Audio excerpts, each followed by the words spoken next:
Alright, so here we've got this large blue book called Shakespeare's Town and Times.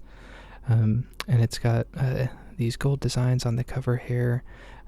These look like two crests. And then we've got the sort of Gothic font for the title. And on the spine we have the title again. It says Shakespeare's Town and Times with another gold crest, and then the publishing house at the base of the spine, which is Lippincott. And on the back we have this Preston crest as well. That's not gilded, but just sort of embossed. And we've got gold on the top edges of the paper or the pages, but not on the other sides there. So this book is pretty old. I'm not sure the exact publication date, though. I think it was somewhere in the 20s or possibly the 30s. I'll try to look it up and put it in the description. So this is the frontispiece here, which is showing Shakespeare's tomb on Shakespeare's day. And as we'll see, this is a book that's mostly showcasing a large number of different photographs involving Shakespeare and Shakespeare's sort of the town that he lived in and everything. So here's the title page. We can see Shakespeare's Town and Times by H. Snowden Ward and Catherine Weed Ward, Fellows of the Royal Photographic Society and editors of the Photogram. And this is the 3rd edition. And at the top, we've got a quote from Shakespeare.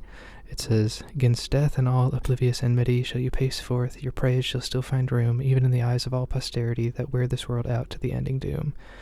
From Shakespeare's sonnets.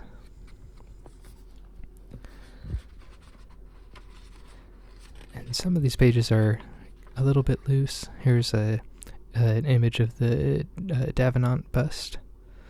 And then we've got the contents here. You can see introduction and acknowledgement, then the town and district, some historical notes, Shakespeare's ancestors, childhood, boyhood, youth and courtship, seeking a fortune, manhood and the close of life, a great man's memory. It's a bit towards the end with Shakespeare's will.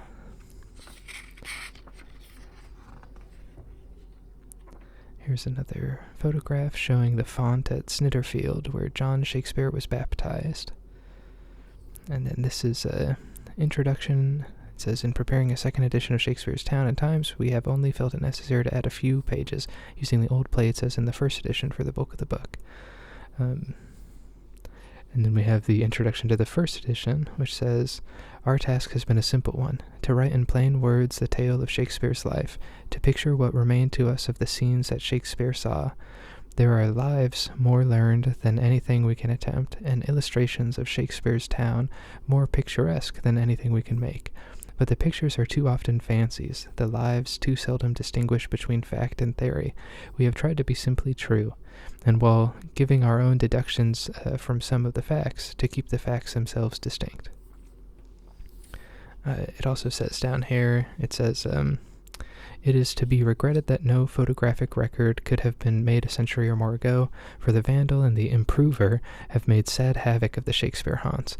But as the changes are still in progress, our photograms may be useful in years to come in reconciling the contradictions of more beautiful but less accurate representations." And here's another image showing Shakespeare's flagon, Anne Hathaway's trinket box, the old shovelboard, and a Shakespeare chair. Another picture there. And then I love this drop cap here, this big fancy capital B. This is Chapter 1, the Town and District. It says, "Before attempting to connect the various scenes in Stratford with their most interesting associations, let us ramble quietly through the dear old sleepy town to note the positions of the various buildings and to catch something of the spirit of the place. This is not to be a guidebook, but a chapter like the present seems indispensable to enable us to mention many interesting points that do not properly fall within Shakespeare's life." So I'm just going to flip through and show some of these beautiful pictures here. The Jubilee Memorial Fountain. And so it seemed like just from the introduction that part of the purpose of this book was just to kind of document all of these areas before they become further damaged or further aged. Hallscroft. And then here's one of the plates. Chapel Street.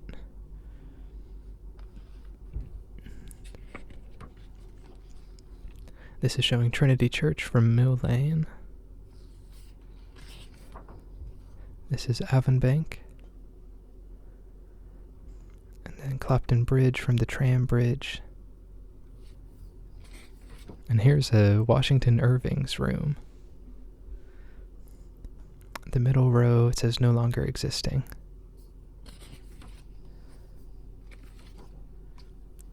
The memorial from Clopton Bridge. So these are great historical pictures here. Welford Village. Here's another really fancy drop cap. This one, an S. The Boudoir, Billesley Hall. The Town Cage. Oh, and here's a image of a painting showing the Judgment Day fresco over arch in Guild Chapel.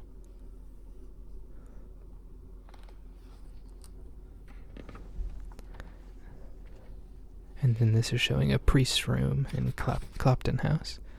Meeting place of the gunpowder plotters, it says. Here's the Guild Chapel from Scholars Lane.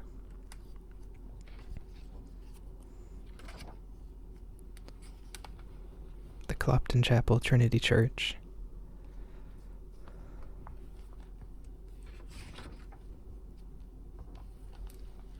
This is showing Beckett's martyrdom and a mural painting. Looks like they're both from the Guild Chapel. And then Welford Village there. And then this is chapter 3, talking about Shakespeare's ancestors. So let's read a little. It says, I lay my claim to my inheritance of free descent. Charles Knight, at the beginning of his Life of Shakespeare, quotes from Stevens a few lines that are worthy careful consideration. They are, all that is known with any degree of certainty concerning Shakespeare is that he was born at Stratford-on-Avon, married and had children there, went to London, where he commenced actor, and wrote poems and plays, returned to Stratford, made his will, died, and was buried, written 1773. This account, exaggerated in its baldness, is useful to remind us that the number of actual facts known about the poet and his connections is very small. No scrap of his writing is known to exist, except some 6 signatures, and possibly the 2 words, by me, preceding the signature to his will. Only 1 letter written to him is preserved. The site of the house in which he died is known, and his grave is with us. Almost all beyond this, the early homes of his parents, the place of his birth, his education, his trade, the very name of his wife, her home, and the circumstances of his life in Stratford can only be established by conjecture, based on circumstantial evidence often of a kind that is open to at least 2 interpretations. Church and town records were meager and badly kept in the 16th century, and the gross carelessness and ignorant vandalism of too many custodians have destroyed many evidences that might have been of great value in connection with our subject. The early accounts of Shakespeare's life are brief and more or less inaccurate. The oldest notes are from a memorandum book of the Reverend John Ward, M.A., who wrote in 1662, the year of his induction as a vicar of Stratford-on-Avon. John Aubrey, the gossip chronicler, visited Stratford about the same time and collected a few particulars of doubtful value. In 1693, a traveler recorded a chat with William Castle, then parish clerk at Stratford. A few notes entered about the same day and evidently from the current traditions are found in a manuscript biographical notebook kept by the Reverend Richard Davies, a Gloucestershire clergyman. But the first fairly full account of the poet's life was written by Nicholas Rowe, a dramatist of the end of the 17th century, from particulars furnished by Thomas Betterton, whose respect for the poet's work led him to visit Stratford-on-Avon in search of biographical facts. Here's the Arden House in Wilmcote. Here's another plate showing Shakespeare's birth house in 1858. And then this is a sort of attempted lineage, it looks like.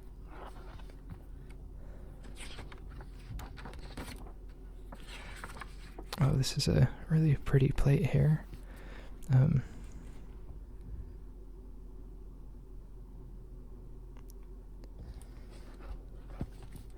And this is showing a registry of Shakespeare's birth. It says 1564. Here's a chapter for Shakespeare's childhood with another drop cap there. Oh, and this is kind of cool. There was just a pressed flower in this book, so I got this at a thrift store, and this was just in here. So I left it just as like a, just kind of indicator of the book's history. Here's the vicarage, Clifford Chambers. So I'm just going to jump through just to give a sense of everything that's sort of in here, just to show you how many different photographs and pieces of history are shown in this book.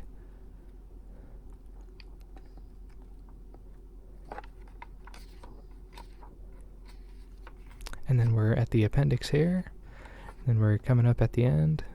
Oh, and there's this large fold-out map of Stratford-on-Avon as well, which is a great inclusion. And that's the end.